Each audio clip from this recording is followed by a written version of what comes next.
Hello, everyone. This is Giulio Coraggio, location at the Italian Department of Intellectual Property and Technology at the law firm DLA Piper. This is the podcast Diritto al Digitale, and I'm really happy to have here as guest an old friend. We've been working for many years together, Reina Balestrello. Reina is General Counsel at Unobravo. She's going to tell us what Unobravo is, her career. Unobravo in Italian means one very good. So welcome, Reina, and it's really a pleasure having you here. Hi, Giulio. It's a pleasure for me being here, and thank you for the invite. Reina, I said at the beginning that we've been working together for many years. I think 15, maybe less. We're not gonna disclose our age. Don't tell. Yeah.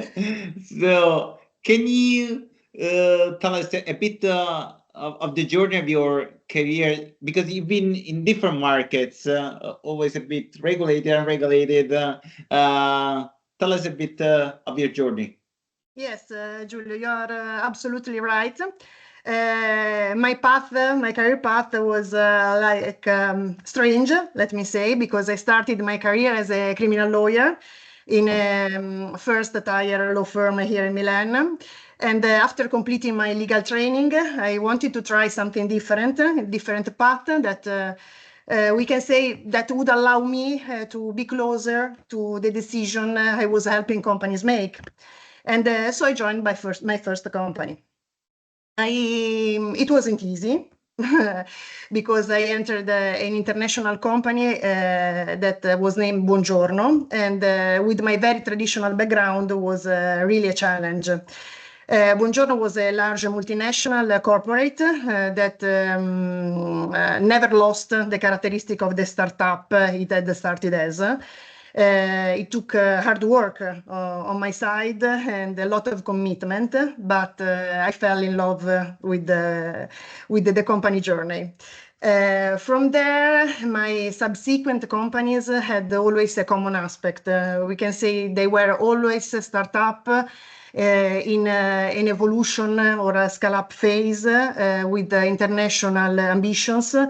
And as you said, operating in a highly regulated market. So online gambling, that is the sector where we met the first time, then dental chains, listed companies, and now mental health. Absolutely. Yeah. And I was just thinking that you started with the buongiorno, that means good morning, and you're now with Unobravo.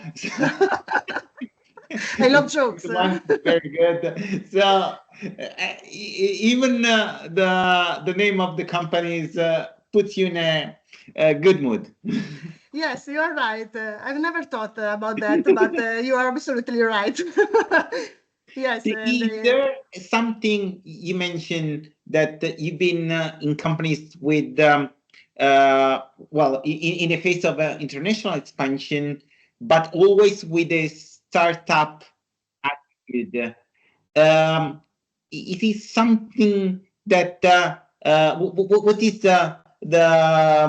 how do you approach a company that is in a startup mood? Because, for instance, Dell always says we are the largest startup in the world, because even though they are a multinational, their approach to business is the one of a startup. I don't think it's only a question of size.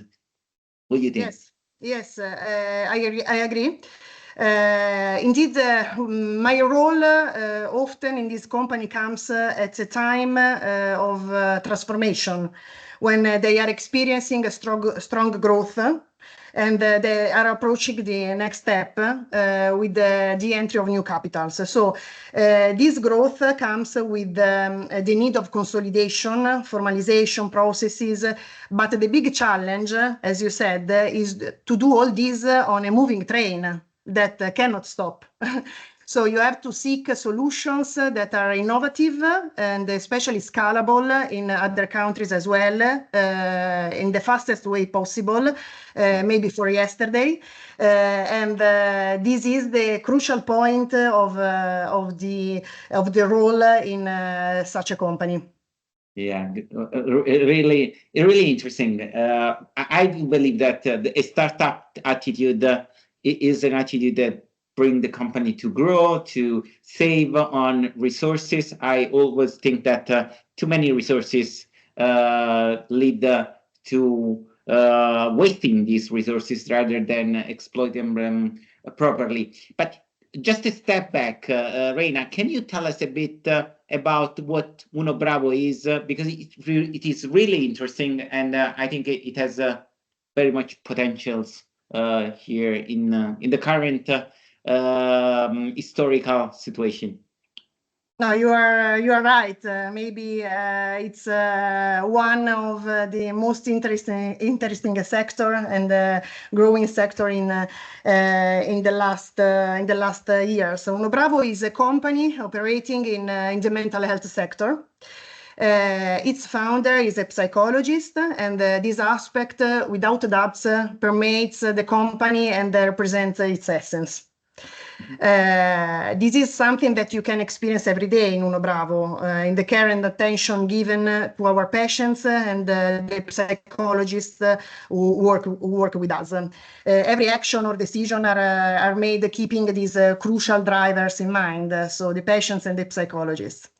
The vision that inspires Unobravo, I think it's important to recall because it's our vision, is to create a world where taking care of our mental health is considered normal. So this is, I think that the vision embraces all the things that we are speaking about. Because we really want that mental health is considered something to take care of daily.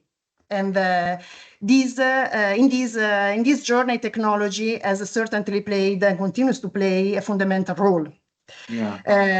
Indeed, our business operates only online. This is important to stress because also the kind of this podcast, and this would not have been possible without a constant focus on digitalization, and so the digital product and the technological development. Therefore, I believe that Unobravo embodies both the different sources of mental health and technology. And the goal is to keep merging health and technology while constantly improving the product and keeping a clear focus on the excellence of the service offered and the patients and psychologists as well. Yeah, indeed. I do believe that what you mentioned, that mental health should be normal. People still believe that going to a psychologist is something to be scared of. And I think the digital approach allows people to be more comfortable with that. I do go to a mental coach, but and it is really helpful. But I found really interesting the fact that as part of your job, you had to overcome regulatory restrictions because regulations are not made for a digital mental health psychologist, but for someone that has a hospital or has a traditional studio. So how did you overcome these restrictions? Yes, this is a very good point. This is the challenge of my job and being the legal into this world, because we move in a gray area, let me say. And this allows us to be disruptive, of course, because you have to be innovative and find solutions that are new to not only to the company, but to the sector in general. But it's always very challenging from a legal point of view, because you have to always to balance the risks between the business that want to go, of course, and the fact that the legislation is not not always so clear. So moving in a gray area is my focus, and to keep the balance without stopping the company is my everyday mantra, let me say.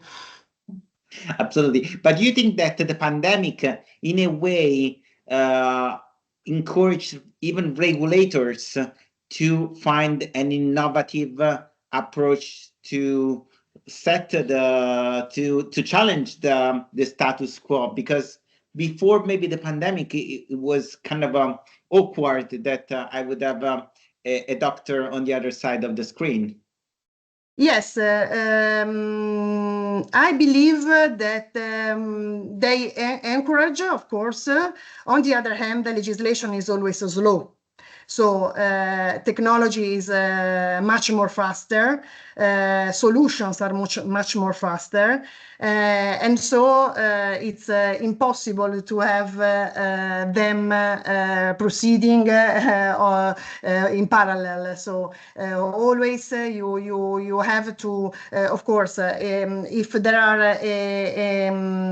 a sort of open approach by the regulators, this is very good. But the gray area persists, and nothing is white or black. So, of course, pandemic helped us and helped all the online sectors, because it's important for the economic system overall, and in our case, for the health of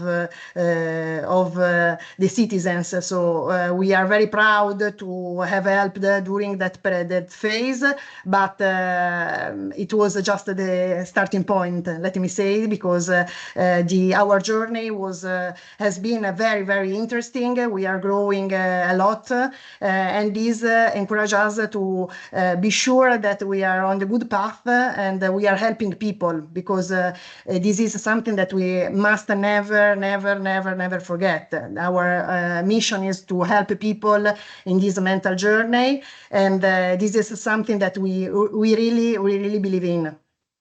Yeah, indeed.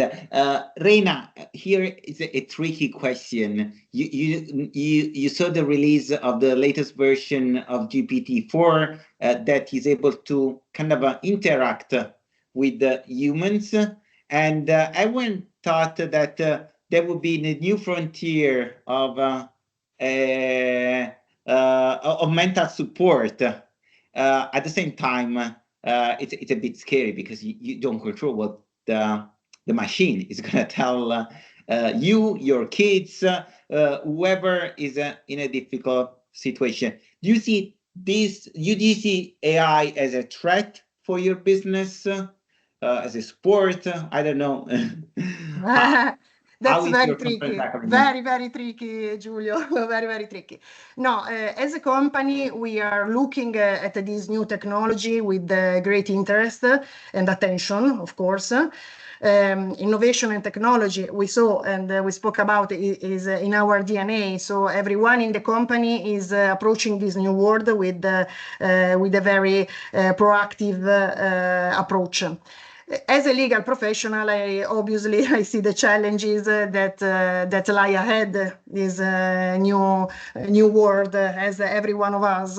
The questions that are emerging from data protection point of view to intellectual property, antitrust, and so on. So I think that we have a lot of questions and no answers from a legal point of view. But these are challenges we are ready to embrace, and we have to, because I'm confident that artificial intelligence can be a great companion for us in the future and will help us as well. And so it will be exciting also from a legal point of view and a professional point of view to see what will come. Okay. But I'm sure also that this is a new field where all our problem-solving skills, the creation of innovative solutions as corporate lawyers will come into play as a must. Absolutely. Reina, thank you very much. It was extremely interesting. We will follow the evolution of Unobravo. I love the name. I'm gonna say it on and on. I love also the entrepreneurial approach of your business and your company. So very well done.